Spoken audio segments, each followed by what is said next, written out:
We are pleased to be joined by Iveth Gonzales, bilingual community services specialist, and also a daughter of a donor connected with the New Jersey Sharing Network, our longtime partners, as we continue to create greater public awareness around organ and tissue donation. Iveth, thank you for joining us. We appreciate it. Thank you for having me, Steve. Talk to us about the very personal connection you have to the organ and tissue donation universe, particularly, obviously, as it relates to your dad. Yeah, so a lot of people ask me what brought me to the Sharing Network, and I share with them that my dad brought me here. I grew up in a Peruvian immigrant household, a family of 4, and I am a first-generation college graduate. But last year, my life changed drastically. My father passed away, and he was diagnosed with idiopathic pulmonary fibrosis. He was a very active person. He played soccer.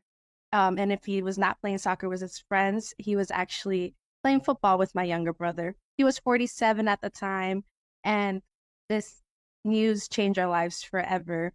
He was in the hospital for 2 months bedside, and then he did have to be emergency intubated, and which led him to go into the ICU for a couple of weeks.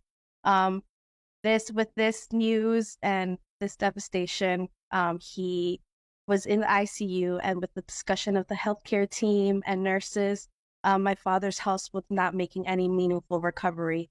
And through this, this is where New Jersey Sharing Network came into our lives. They brought hope and light at the darkest time. They gave us an opportunity to give the gift of life through organ and tissue donation. And automatically for us, it was yes. My father was a selfless person. He would give the shirt off his back to anyone, and he became an organ donor. And through kidney donation, he was able to save 2 lives. And like I truly say, it's something painfully beautiful. Painful because I lost my father, but beautiful because he was able to save 2 lives and bring light and hope into their lives. Your dad, Victor, 47 years of age. And Yes. It's interesting how you said, Iveth, that I think you said very quickly or immediately you knew what the right thing to do was. But my understanding, and we've talked to folks from the Sharing Network about resistance, pushback, misconceptions, the need to educate. You told our producers that there was some pushback in your family. What exactly was the pushback, and how did you deal with it? So there was a lot of pushback from my father's side. So my father is the youngest out of 7. So everyone is older. And like I did say, I come from a really Peruvian traditional household. And they couldn't even believe the fact that, he was, I would say, sick and also in the ICU. So they were waiting for a miracle to happen. But there is a lack of trust with the medical hospital staff and the Hispanic community through a long period of time. So with these news, we had to explain to them that he was not going to make meaningful recovery.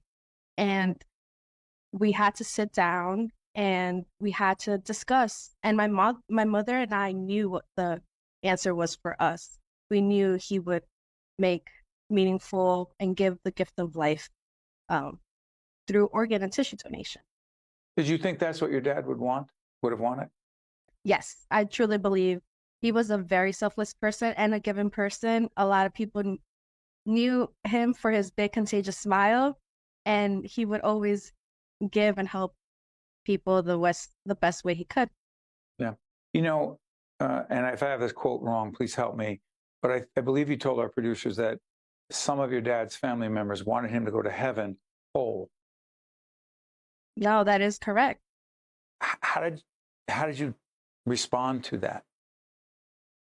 I had to respond in a way that I had to simplify everything. I had to make sure that they understood what this gift of life that my dad, gave. I had to simplify everything into terms that they understood. And especially, this is even the topic of death isn't really discussed in the Hispanic communities. So even the fact that he was in the hospital on a ventilator, it was just not processing. But we had to sit down